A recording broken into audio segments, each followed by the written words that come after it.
السلام علیکم، آپ دیکھ رہے ہیں ہو کیا رہا ہے۔ میں ہوں Faisal Abbasi, group editor 92 news. Irshad Ahmed Arif sahab ساتھ ہیں۔ شکریہ ارشاد صاحب آپ کا۔ پاکستان کی سیاست میں خاصی ہلچل ہے اور تازہ ترین خبر یہ ہے کہ اب پاکستان تحریک انصاف اس بات پہ غور کر رہی ہے کہ ان کی طرف سے IMF کو، یورپی یونین کو خط لکھا جائے گا اور جو انتخابی معاملات ہیں اور جو ان کا موقف ہے کہ انتخابات میں دھاندلی ہوئی ہے، یہ سارے معاملات سامنے رکھے جائیں گے۔ لیکن سوال یہ ہے کہ اگر یہ خط لکھا جاتا ہے تو اس کا پاکستان کی جو کمزور معیشت ہے، بحرانوں میں ڈوبا پاکستان ہے، اس کو فائدہ ہوگا یا نقصان ہوگا؟ اس کا سوال یہ بھی ہے کہ اس کا فائدہ کیا ان لوگوں کو ہوگا جنہوں نے PTI کے لیے ووٹ کیا ہے؟ اس کا سوال یہ بھی ہے کہ کیا اس سے صرف PTI کو سیاسی فائدہ پہنچے گا یا پاکستان کو بھی فائدہ ہوگا؟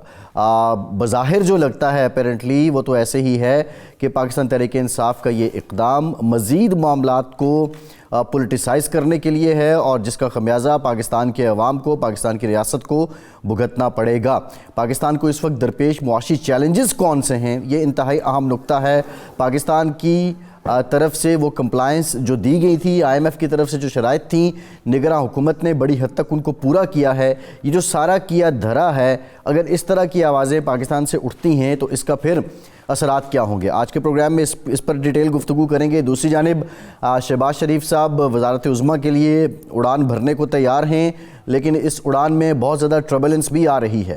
اب MQM کی جو ڈیمانڈز سامنے آئی ہیں اس میں 5 منسٹریز انہوں نے طلب کی ہیں، سندھ کی گورنرشپ بھی وہ مانگ رہے ہیں، ساتھ ہی ساتھ جو بلوچستان کے معاملات ہیں وہاں شہباز شریف مخصوص نشستوں پہ جن لوگوں کو لانا چاہتے ہیں، اسی کے برعکس جو PMLN کے بلوچستان سے لوگ ہیں وہ کوئی اور نام تجویز کر رہے ہیں۔ یہ رکاوٹیں کب تک دور ہو جائیں گی اور آنے والی حکومت جس کو یہ کانٹوں کی سیج خود کہہ چکے ہیں، اس پر چلنا کتنا دشوار حل ہوگا؟ آج کے پروگرام میں اس پر بات کریں گے۔ ڈاکٹر خاقان نجیب صاحب ماہ ناز معیشت دان ہیں، وہ بھی ہمیں جوائن کر رہے ہیں۔ ڈاکٹر صاحب بہت شکریہ آپ کا۔ ڈاکٹر صاحب آپ کی طرف آئیں گے۔ ارشاد صاحب بریفلی ذرا یہ آپ کمنٹ اس پہ کر دیں کہ جو شہباز شریف صاحب اب وزارت عظمیٰ کے لیے جا رہے ہیں اور جو رکاوٹیں آ رہی ہیں، اب MQM کے مطالبات بھی ہیں، اتنی کمٹمنٹس دیتے جب وہ اس منصب پہ فائز ہو جائیں گے تو پھر منظر کیا ہوگا؟ اصل میں یہ جو مسلم لیگ نون اور پیپلز پارٹی کا ملاپ ہے اور اس میں MQM کی شرکت ہے، وہ ایک پلسرات ہے۔ پچھلی دفعہ تو یہ ہوا تھا کہ ساری جماعتیں شامل ہو گئی تھیں اور اگرچہ کھینچاتانی اس وقت بھی ہوتی تھی، لیکن یہ تھا کہ سب کو پتہ تھا کہ ہمارے لیے اگر مسائل پیدا کریں گے تو سارے ہی اکٹھے ڈوبیں گے۔